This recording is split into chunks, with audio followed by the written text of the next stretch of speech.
Hello. Welcome back to Let's Talk Ray Bradbury. If you've not subscribed to our channel, please do. Here on Let's Talk Ray Bradbury, I've been working through the collection, The Stories of Ray Bradbury. We are up to story number 64 of 100, Frost and Fire from 1946.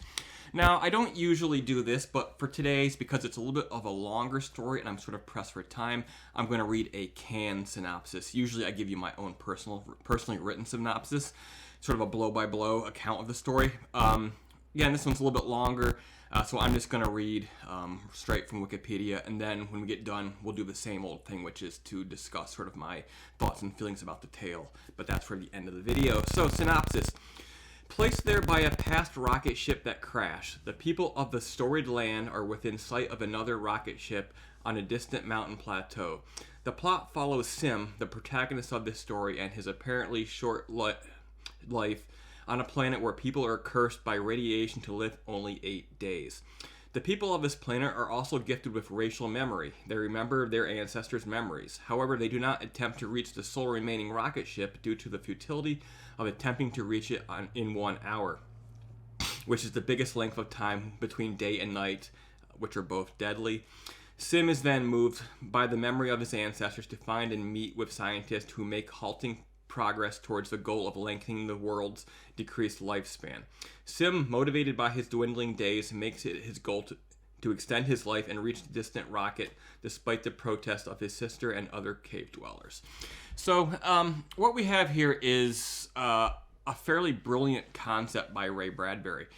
Aside from a few flaws, what he's managed to do is create an epic with all the ups and downs and the joy of birth and victory and the bitterness of defeat and war and all these elements, and do it within the space of a short story, which would typically mean 8 to 11 day lifespans of these characters. Sim does in fact achieve his goal and extends his own life. But yeah, that first point stands. It's really a compressed epic, but I think it's just brilliantly done by Bradbury. What I love about it is how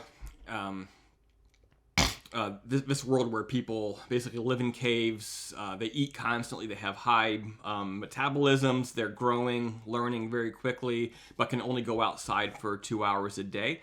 I love how we see the progression of a life within that short amount of time. We see birth, we see learning, we see love, we see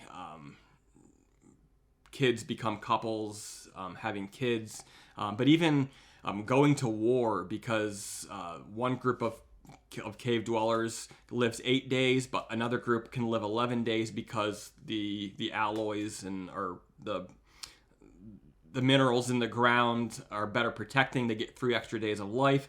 So the people who get 8 days are willing to go to war with the people who get 11 days over this whole thing. And Sim, our main character, at first he sees, okay, war is stupid. Why would anyone go to war? And then he gets it, and he fights for this right to have at least 3 more days and get closer to the rocket ship that he hopes will extend his life indefinitely.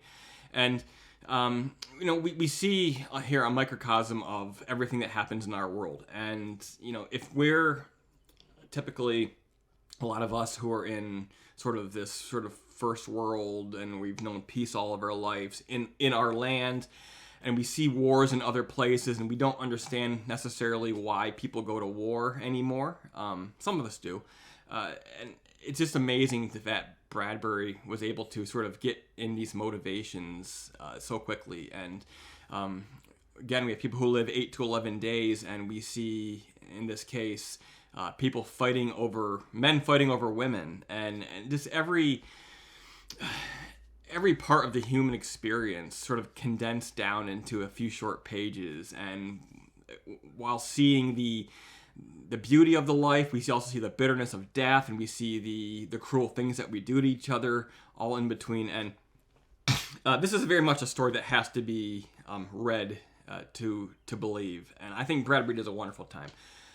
As I was pointing out at the beginning, there are a few flaws which I won't get into. You will have to make a couple significant leaps of, or not leaps of faith, but just allow yourself to suspend disbelief, because not every element was perfectly done. It's one of those situations where it probably could have been revised down a little bit better and then published.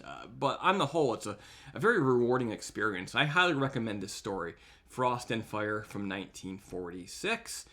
All right, next time we'll be looking at the Anthem of the Sprinters from 1963, jumping ahead a couple of decades. And so tune in and see what that'll be. That'll be number 64 of 100 in the Stories of Ray Bradbury. I hope you will subscribe and tune in later and help or continue to share this journey through the complete fiction of Ray Bradbury with me. See you later.